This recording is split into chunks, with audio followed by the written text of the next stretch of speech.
நித்தமும் பாலிலே நீராட்டுவோம், பச்சை நிறத்திலே பட்டாடை நாம் கட்டுவோம். நித்தமும் பாலிலே நீராட்டுவோம், பச்சை நிறத்திலே பட்டாடை நாம் கட்டுவோம். திருநீரின் தத்துவம் தந்தை என்போம், அதில் திகழும் குங்குமத்தை அன்னை என்போம்.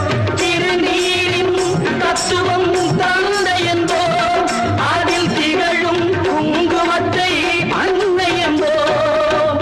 சந்தனம் மணக்குது, கற்பூரம் ஜொலிக்குது, கந்தகிரி போகி வந்தார் நன்மையெல்லாம்